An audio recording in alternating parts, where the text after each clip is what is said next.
What's up, everybody? It's the homie Truth Teller, the street reporter, and Lil Durk has been on a rampage lately. People have been asking me about him, asking me my opinions about Durk.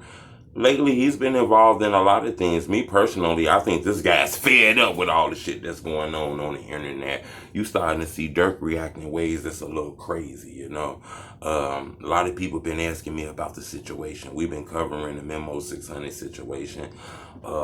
Really ain't got no updated news. We only want to post when things come new. We don't want to make a whole bunch of content about nothing. So as things happen, we've been posting. As Bezu responded, as Memo responded. But somebody asked me about Durk, and to be honest with you, I think the guy fed up with a lot of shit.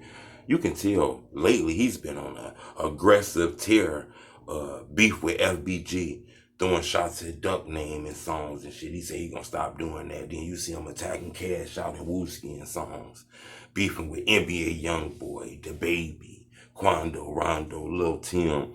Now you see the whole incident with Memo 600. Right now, you could tell Durk done put his feet down on shit right now. And then his homies don't really do interviews, don't talk about it. So the only way you can really hear about what's going on is through the music. So you know Durk gonna stream real well. You get what I'm saying? He pretty smart. You get what I'm saying on that? You want to hear a response from Durk, you gonna have to stream the music.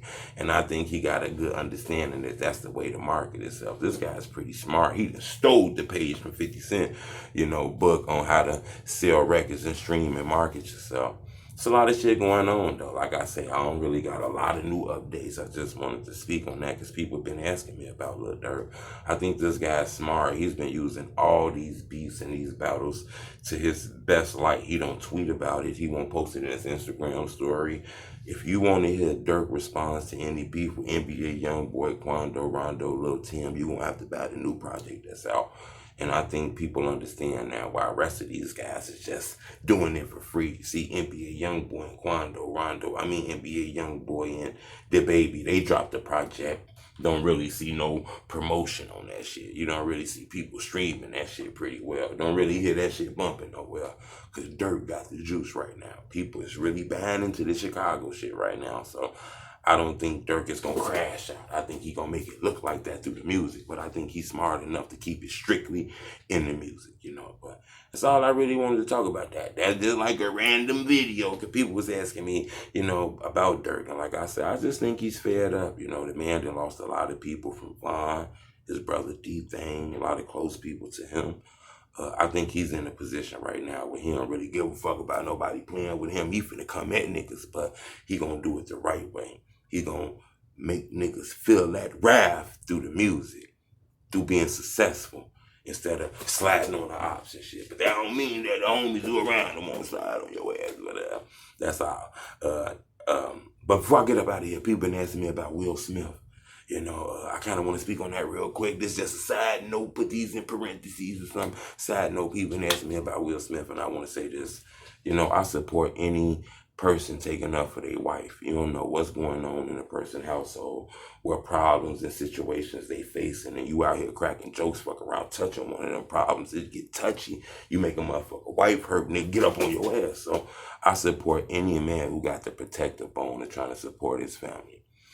But I got to be transparent too, I get subscribers, I get people support my YouTube channel, they comment, they leave likes, people see me in the street, say, what up, Truth? So I got to reward them with being honest and shit, I would have had to go in Will mouth, I ain't gonna lie to you. Now, I might have lost, cause Will look like he got them dukes, he be working out and shit, but I would have attempted to have to go in his mouth or something like that, man. You can't just walk up on stage, slap a man and just turn around, go sit down, chill at the after party, dancing and shit, getting jiggy with it, You can't just be doing that. You just slap the man up, and everybody sat there and embraced Will. I ain't seen nobody running up on Chris like, Chris, you cool. Everybody ran up on Will like, you cool, Will, man. Man, you strong, man, you good, bro. Nobody did that shit to Chris, bro. And you got to understand, Chris is not the funniest person on earth. You don't be laughing at all his jokes. Some people don't understand why he that famous, because he ain't that funny. But we know that he famous because he'll roast your ass. Chris been roasting people for years now. That's the reason why he was hosting the Oscars. They hired Chris to roast people. Everybody who was sitting in that audience knew that it's a possibility Chris was going to roast you. That shit Will did was a little foul, And I watched the whole community embrace that shit. But everybody make mistakes. You got to understand that. It's just unfortunately that he's famous and his mistakes are captured on TV. But we got to be careful because that's a thin line to cross when you start slap motherfuckers up for saying shit. You know, we got to be careful in this business to not embrace that kind of behavior. Because I do understand some people say in this generation, we should probably X out the comedians. We got enough homies in the hood who think they funny, Instagram, Twitter. We got enough of this shit. We don't need nobody to be making millions of dollars to stand up in front of those stages disrespecting nobody. I get it. But at the same token, Will understood what this was. You know, you can't take your life problems out on nobody on TV. But at the end of the day, you gotta be careful of the shit you say too. So it's 2020. That's what I want to ask y'all, and I want y'all to be honest with me on here. Do you think Will was bogus, or do you think Will was justified by what he did? I'd love to know what you think. It's the homie Truth Teller Street Reporter.